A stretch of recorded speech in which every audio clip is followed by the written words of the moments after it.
À l'approche de l'élection présidentielle de 2024, pleine d'incertitudes, les investisseurs se préparent à une éventuelle volatilité des marchés, mais est-ce qu'on voit réellement cette volatilité? Quels secteurs peuvent tirer profit de cette élection?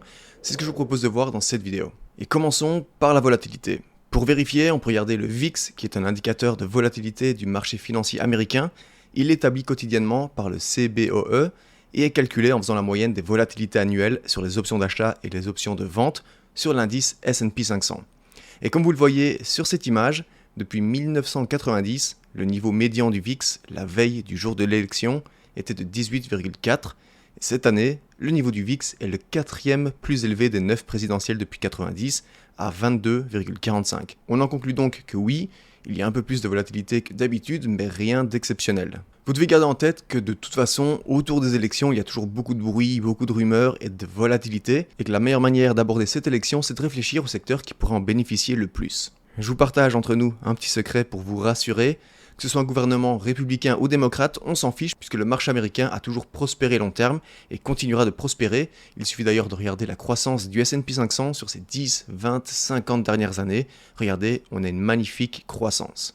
Il existe de nombreux sujets économiques et sujets de société qui sont des sujets extrêmement importants pour les deux candidats comme le droit à l'avortement, la guerre à Gaza, l'immigration, etc. Mais ici, ce qu'on va faire, c'est qu'on va se focaliser sur les sujets qui peuvent avoir un impact immédiat sur l'économie et les entreprises américaines. Alors, quels secteurs et quelles industries ont le plus à gagner sous chaque candidat à la présidence? D'un côté, on a Kamala Harris qui, dans les grandes lignes, promet de réduire les impôts pour plus de 100 millions de travailleurs de la classe moyenne en rétablissant les crédits d'impôt pour les enfants et les crédits d'impôt sur les revenus gagnés. Par contre, pour les entreprises, elle souhaite augmenter l'impôt sur les plus-values à long terme de 20 à 28% et augmenter le taux d'imposition des sociétés de 21 à 28%. Et ce point est très important parce que, par exemple, le secteur financier aura plus de difficultés à gérer des taux d'imposition plus élevés car il a moins de moyens pour amortir et différer ses coûts, contrairement aux entreprises du secteur industriel ou de l'énergie par exemple. Kamala Harris met l'accent sur son plan appelé Opportunity Economy Agenda, qu'elle présente comme un plan visant à aider les petites entreprises et les entrepreneurs à innover et à se développer.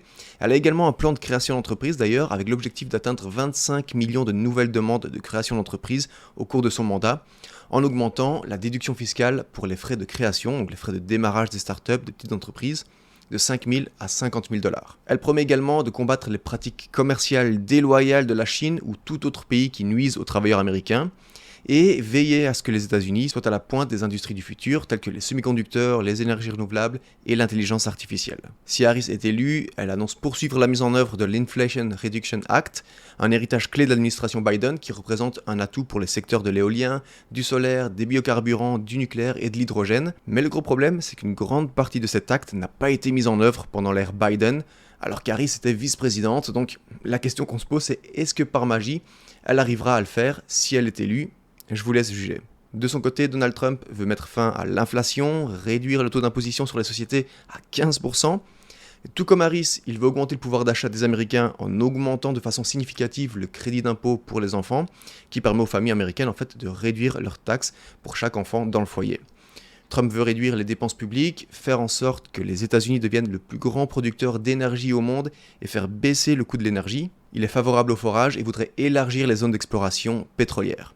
Maintenant, attention parce que même si cela peut être positif pour les entreprises énergétiques, cela ne signifie pas nécessairement qu'elles vont faire de meilleurs résultats, car cela dépendra vraiment du prix du pétrole à l'échelle mondiale et de la situation avec la Chine. Trump veut réinstaller les chaînes d'approvisionnement aux États-Unis, il veut également mettre fin à l'externalisation, faire des États-Unis une superpuissance manufacturière. Il va empêcher l'importation de véhicules fabriqués en Chine, notamment ici on parle des véhicules électriques, pour justement protéger l'industrie automobile américaine.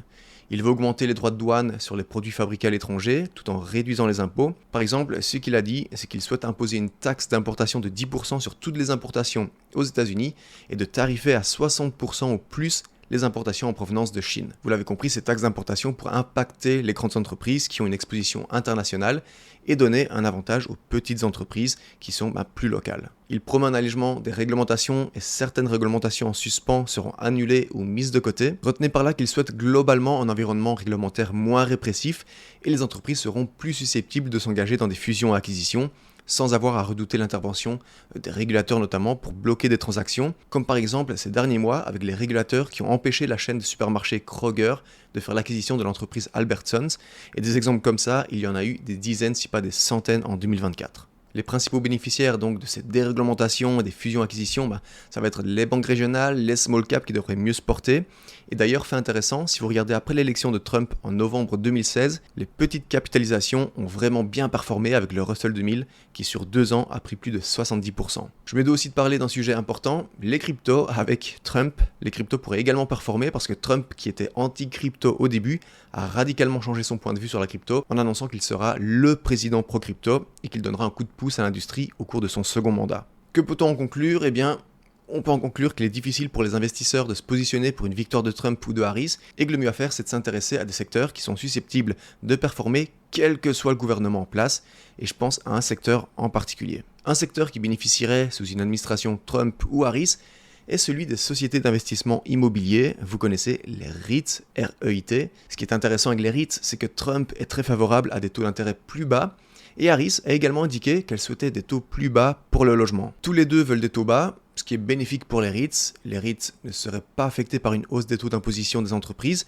car en fait leurs distributions sont déjà taxées comme des revenus ordinaires. Donc je pense que l'immobilier est un secteur de choix qui bénéficierait des taux bas, peu importe qui l'emporte, et ne serait pas affecté par des taux d'imposition plus élevés si Harris l'emporte. Et pour rester un petit peu dans le même domaine, le logement et la construction de logements est un secteur que les deux parties souhaitent soutenir en rendant les logements plus accessibles aux Américains et en augmentant l'offre de logements disponibles. C'est donc un autre secteur à considérer pour les investisseurs. Parlons rapidement des big tech, des big pharma, deux secteurs qui, peu importe l'administration en place, vont rester sous surveillance.